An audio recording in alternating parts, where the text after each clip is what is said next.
है ना। आजकल कलह किस लिए होती है घर में कि मैं वहां गई, उसके पास वो देखा, वहां वो देखा, बाजार में ये देखा, उसके घर में वो देखा, मुझे भी चाहिए। ये कलह का मुख्य कारण। तो ये जो भौतिकवाद जो हमें परेशान करता है, उससे भी भागवत जी छुटकारा दिलाती है। और देह, इस देह से लगाव, इसका हानि या लाभ, आज तक सबको पता है कि ये देह बचपन में कैसी थी, जवानी में कैसी, बुढ़ापे में कैसी, आई भी जाएगी भी, फिर भी पता नहीं इस देह से कितना लगाव रहता है। ये भी हटा देती है, छुटा देती है, मिटा देती है भागवत जी। इसलिए कहा दैहिक और दैविक देवताओं से हमें क्या चाहिए, कितना चाहिए, क्यों चाहिए। देवताओं ने हमें कष्ट दे दिया, किसी को छोटा बना दिया, किसी को बड़ा बना दिया, हमारे प्रारब्ध के अनुकूल देवता देते हैं हमें, फिर भी हम देवताओं के द्वारा, और अतिवृष्टि हो गई, अनावृष्टि हो गई, है ना। कहते हैं, कई लोग कहते हैं अरे राम जी इतना क्यों बरसे, तो कभी कहते हैं राम जी बरसे क्यों नहीं है। अब राम जी जाए तो कहाँ जाए, बरसे तो भी लोगों को दिक्कत है, न बरसे तो भी दिक्कत है। बोलो राधे राधे राधे राधे, है ना। तो मनुष्य कहीं संतुष्ट नहीं है किसी भी चीज में। कोई मोटा रह गया तो कहते हैं इसको कुछ खिलाते हैं, इसको सारा राशन मोहल्ले का यही खाता है क्या है। और कोई पतला रह जाए तो कहते हैं इसको कुछ खिलाते क्यों नहीं, खुद ही खाते जाते। तो मनुष्य संतुष्ट नहीं है। लेकिन भागवत जी की शरण में जो आता है वो जैसा भी है, फिर जैसी व्यवस्था ये सृष्टि उसको देती है, ये प्रकृति देती है, ये संस्कृति देती है। हाँ? आपकी भाषा में कहें तो रब दी रजा विच राजी रहना चाहेगा, और जेमे रखे दाता ओदा शुक्र बनाएगा। वो जैसे रखे, हाँ? हर हाल विचों जेड़े रब रब के देने, हर हाल में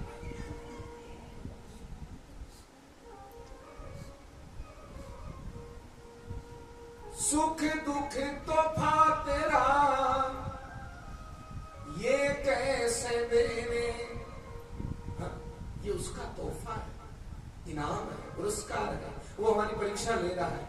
एक बच्चे को कहें जैसे छलांग लगा के देख, वो गिर भी सकता है, लेकिन उसको, छोटे से बच्चे को यदि चलाना गिराना है, आगे बढ़ाना है तो गिर भी सकता है, लेकिन फिर भी उसे सिखाना होता है। ऐसे ही परमात्मा हमें इस संसार के झंझावातों से लड़ना सिखाते हैं, तो थोड़े थोड़े कष्ट बीच बीच में आते हैं। अच्छा, इस कथा को सुन कौन सकता है? परमात्मा का इसमें नमन है और कल्याणकारी इसका विषय है, लेकिन सुने कौन? निमंत्रण किसको देना चाहिए? तो निमंत्रण के लिए मंगलाचरण है। निगम कल्पतरोर्गलितं फलम् शुकमुखादमृतद्रव संयुतं पिबत भागवतं रसमालयम् मुहुरहो रसिका भुवि भावुका। रसिक और भावुक जनों को इसमें निमंत्रण दिया। क्यों? कि ये कल नारद जी को सनकादि ऋषियों ने कहा कि ये समस्त वेद शास्त्रों का सार है। जैसे आम का वृक्ष का सार क्या है? वो फल। आम में जो रस है, क्या वो आम के पेड़ में है, पत्तों में है, जड़ में है, तने में है, डाली में है? नहीं है। लेकिन उसका सार किसमें है? सबका उस फल में, जिसको चखने के बाद और कुछ चखने की आवश्यकता नहीं है। ऐसा पका हुआ फल जिसको सुखदेव जी ने चोंच मारी हुई है। सुखदेव जी के मुंह से ये रस निकला हुआ है। तोता जिस आम को चोंच मार दे, मान लीजिए वो पका हुआ है, ये निश्चित है। तोता खट्टे आम को चोंच नहीं मारता। ऐसे ही भागवत जी को सुखदेव जी ने कहा है, तो ये निश्चित है कि ये मीठा ही मीठा है, इसमें मिठास ही मिठास है। और ऐसी भागवत जी रूपी आम को, अच्छा एक अंतर और है, बाहर का जो आम आप खाएंगे तो उसमें तो छिलका भी निकलेगा, उसमें तो कुछ दल भी निकलेगा, कुछ गुठली भी निकलेगी, है ना। तो दुनिया का कोई भी फल हो आप पूरा नहीं खाते, कुछ ना कुछ उसमें तोड़ना पड़ता है, छोड़ना पड़ता है। सेव में भी एक छोटा सा बीज आ सकता है ना, और किसी भी, तो कुछ न कुछ आप छोड़ देते हैं। लेकिन भागवत जी तो वो अमृत फल है जो कहीं से भी पीओ, कैसे भी पीओ, कितना भी पीओ। अच्छा एक अंतर और है, आप आम अच्छा भी लगे तो कितना खा सकते हैं?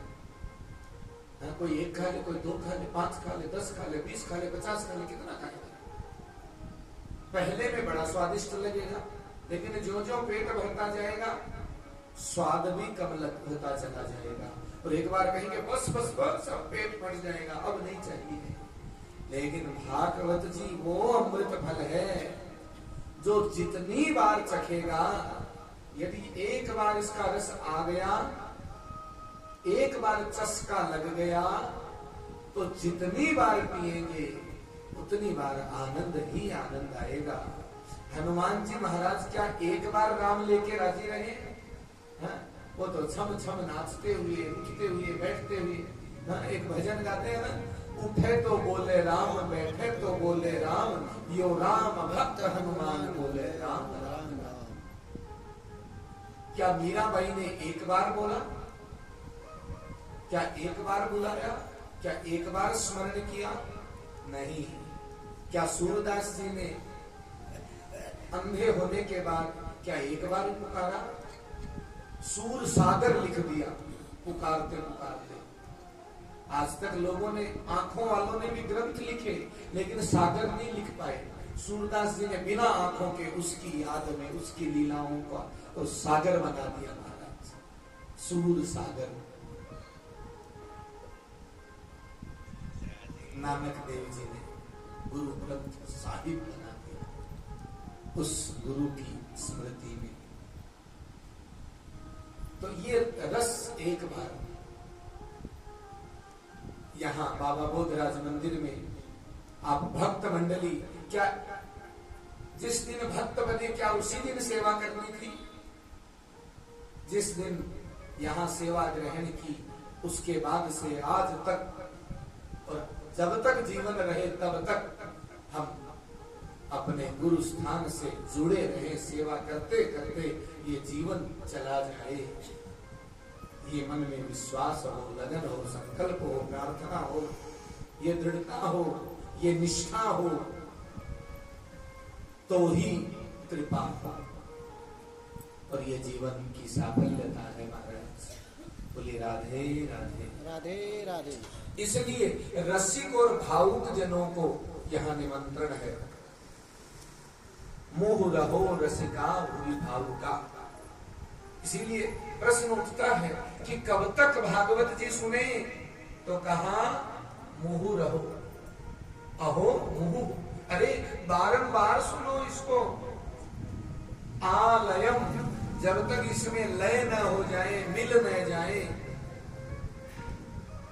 जब तक भागवत जी जैसे ना हो जाए तब तक सुनते रहे।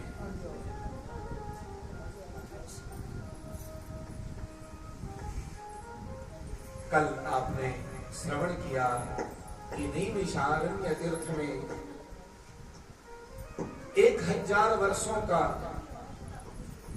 स्वर्गादि लोगों की कामना, स्वर्ग मानी श्रेष्ठ लोक, परम लोक।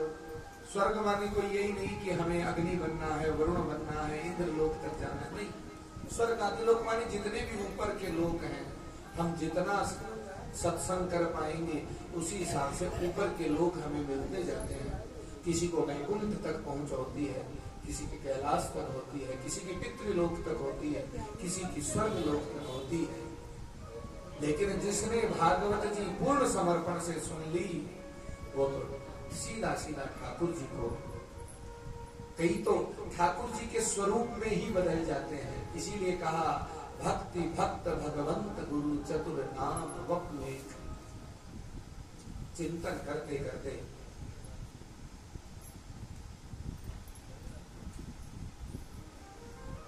सूत जी महाराज से कुछ प्रश्न विस्तार है, लेकिन चूंकि समय हमारे पास कम है तो इतने में समझ लें कि भागवत जी हमें क्या देती है। भागवत जी में कुछ मुख्य प्रश्न आप ध्यान कर सकते हैं। किम श्रेयः, सबसे श्रेष्ठ क्या है। हमें भागवत जी एक विचार करने के लिए कहती हैं कि आप जब घर से चलो तो ये विचार के चलो कि मैं ऐसा क्या सबसे श्रेष्ठ है जो भागवत जी में से लेके आऊं। दूसरा प्रश्न, शास्त्र सार कह, शास्त्रों का सार क्या है। और तीसरा, स्वावतार प्रयोजनम, भगवान के अवतारों का मुख्य प्रयोजन क्या है। बोलिए राधे राधे। राधे राधे।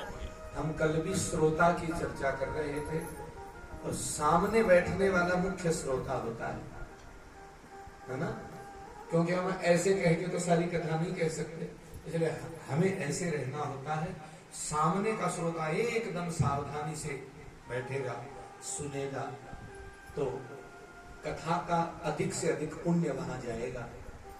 और सामने वाला श्रोता इधर उधर ढुलमुल करेगा तो जो बीच में भंग पड़ेगा उसका भार भी उसी को जाएगा। बोलो राधे राधे। इसलिए जो सबसे सामने होता है उसी को मलाई भी मिलती है और उसी को भार भी बढ़ता है। इसलिए किम श्रेयः, पहला प्रश्न क्या है, श्रेष्ठ क्या है भागवत जी में। दूसरा, शास्त्र सार है क्या है, इस शास्त्र का सार क्या है जो हम ले सकते हैं। तीसरा, भगवान के अवतार का प्रयोजन क्या है, कारण क्या है। चौथा प्रश्न, किम कर्म, भगवान ने कौन कौन से कर्म किए अवतार लेकर के, और के अवताराश्च, कौन कौन से अवतार लिए भगवान ने। और छठा प्रश्न है, धर्म है कम शरणम गतः, जब भगवान कलयुग के प्रारंभ होने के समय और अपनी इस लीला को संवरण करते हैं तो फिर कहां गए, और भगवान के जाने के बाद धर्म कहां गया। कहते हैं भगवान कहीं जाते नहीं, लेकिन हमने सुना कि भगवान ने अपनी लीला समेटी, सभी यादवों को निपटाया और फिर प्रस्थान कर गए। तो गए कहां गए, और उनके बाद धर्म कहां गया। इन प्रश्नों के उत्तर तो आप लोग एक एक शब्द में इनका उत्तर सुन लीजिए। पहले, आप सौभाग्यशाली हैं जिनको ये प्रश्नों के उत्तर मिल रहे हैं। क्यों कि कुछ लोग तो विलंब से आते हैं, कुछ पहले ही निकल जाते हैं। तो जो लोग इन सभी प्रश्नों का उत्तर सुन पाते हैं, ये भी बड़ा पुण्य का काम है। तो 6 प्रश्नों का उत्तर, पहला प्रश्न था श्रेष्ठ क्या है, कृष्ण भक्ति परम श्रेय,